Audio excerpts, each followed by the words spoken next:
She has lived up to expectations, right? I'm looking at her the way I look at LeBron James, right? For us, just in the women's side of things, and the hype that she had, the expectations she had. Let's start with the rookie, Caitlin Clark-Kent. Superwoman, you see what I did there? She was on a tear, and last night was no different. Wings, fever. Caitlin Clark set to go as she broke the single-season assist record. She's been playing like a top 5 player in the league. She's been regularly dishing out double-digit assists in that time frame. Teams can no longer blitz her and trap her. Angel Reese just dropped a major revelation about Caitlin Clark's potential move to Europe, claiming it's all about the money. But is that really the whole story? Clark has been dominating the WNBA, shattering records like it's second nature. Before we dive deeper, can I ask a quick favor? If you're enjoying the content, please hit the like button and subscribe to the channel. Over 98% of viewers watch without subscribing. It's totally free for you, but it helps us out in a big way. Did you hit subscribe? Awesome, thanks so much. Now, back to the story. While Reese continues to lead in rebounds, she's facing her own set of challenges. And here's the twist. The real reason behind this rivalry might just surprise you. Let's get to the WNBA, where Chicago Sky rookie forward Angel Reese was ejected from the game last night against the New York Liberty after drawing consecutive technical fouls. Angel Reese is a rising star in the WNBA, drafted 7th overall by the Sky 2 months ago. The ejection happened after Reese was called for her 5th foul and was, quote, disrespectfully addressing, end quote, official Charles Watson. Let's dig into the stats, the drama, and the truth behind this rookie showdown. Remember that Iowa versus LSU championship game? It wasn't just another matchup, it was the moment that ignited a new era in women's basketball. Caitlin Clark and Angel Reese went head-to-head, and the trash talk was legendary. That clash didn't just make headlines, it changed the game. Suddenly, women's basketball was everywhere. Social media blew up, debates exploded, and fans who'd never watched a women's game before were picking sides and jumping into the conversation. Here's the breakdown. Clark is an absolute sniper from beyond the arc, draining threes like it's second nature and threading passes that defy logic. Reese, on the other hand, owns the paint, pulling down rebounds like she's got magnets in her hands. Two completely different playing styles, yet both are undeniable game changers. But this rivalry isn't just about skill, it's about personality, attitude, and drama. Clark, calm and composed, makes greatness look effortless. Reese, fiery and fearless, brings raw emotion and intensity to every play. Fans aren't just watching for basketball anymore, they are watching for the spectacle. And you better believe the WNBA noticed the dollar signs. She's the first rookie to win WNBA Player of the Month since the award's inception in 2010, and last night it was no exception. They were sky high for Caitlin Clark and the Fever, but to start the season, they had a little bit of a rough go of it. They lost their first 5 games. They ended up 1-8 through their first 9 games, and during that first month, the playoffs, they didn't feel realistic at all. Indy entered the Olympic break 11-15 on the year, and then they really turned it around. They've won 7 of their 8 since. They clinched a playoff berth for the first time since 2016, which, by the way, was the last year of Hall of Famer and franchise icon Tamika Catchings. Fans started choosing sides like it was a reality TV show. You were either Team Clark or Team Reese. There was no middle ground. This wasn't just basketball anymore. It was a full-blown mix of competition, drama, and entertainment all rolled into one. And guess what? The fans couldn't get enough of it. Ticket sales for WNBA games featuring Clark or Reese skyrocketed. We're talking record-breaking numbers. Arenas that once had empty seats were suddenly packed, buzzing with electric energy. But that was only the beginning. The real story? It's about to get even wilder. Because this rivalry didn't stay confined to the court, it spilled into everything.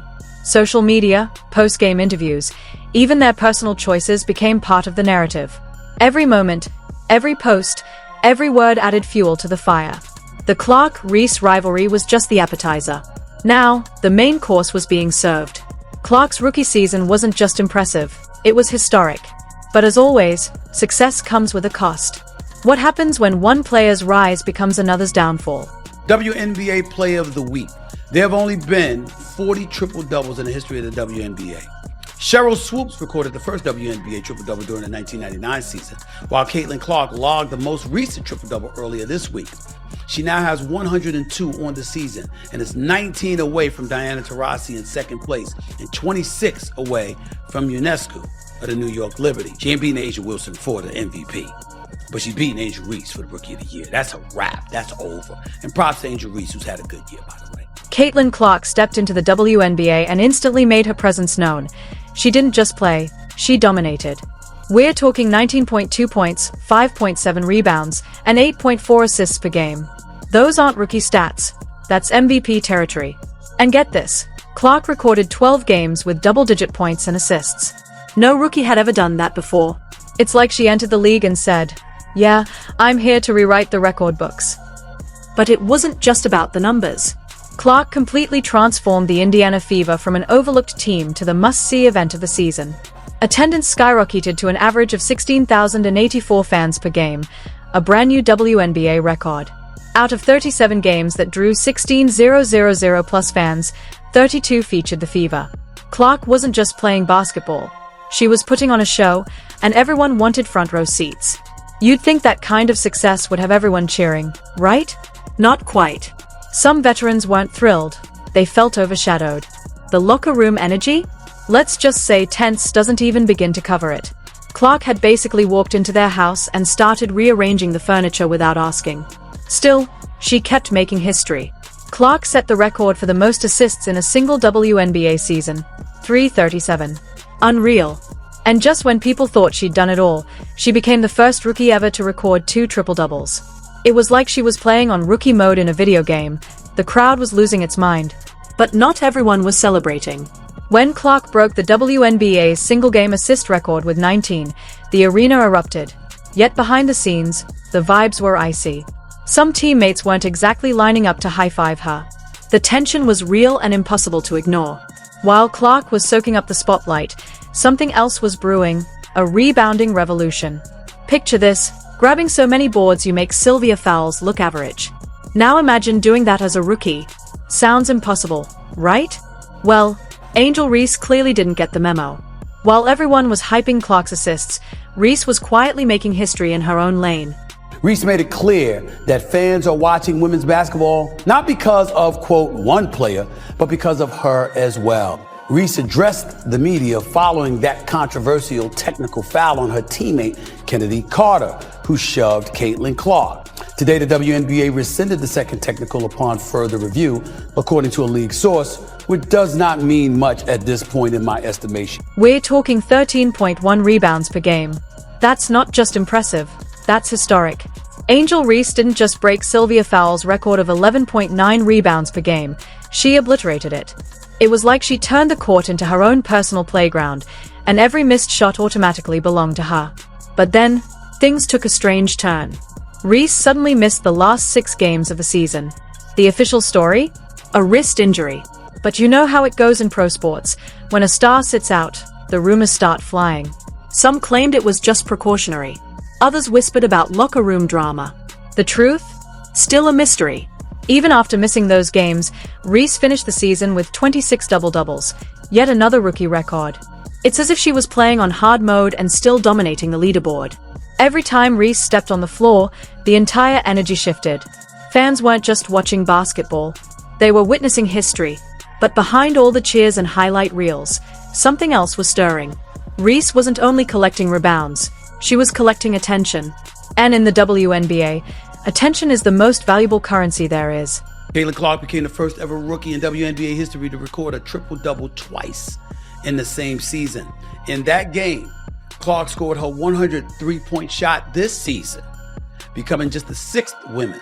My WNBA Player of the Week, surprise, surprise, Indiana Fever rookie sensation, Caitlin Clark. There's nothing really to say other than that. She's winning Rookie of the Year. She's a top candidate for league MVP. Veterans were feeling the pressure. It's one thing for a rookie to play well, but rewriting the record books? That's different. Reese's fierce, no-fear style turned every game into a battle, while Clark quietly plotted her next move. Then came the bombshell. Reese claimed Clark's move to Europe was all about money, and the internet exploded. What started as a sports rivalry turned into a cultural storm about race, money, and respect. Suddenly, everyone had an opinion. Sponsorships poured in, ratings skyrocketed, and the WNBA hit new levels of fame. But so did the tension. Was this drama helping the game or hurting it? One thing's clear, Clark and Reese aren't just changing women's basketball, they are redefining it.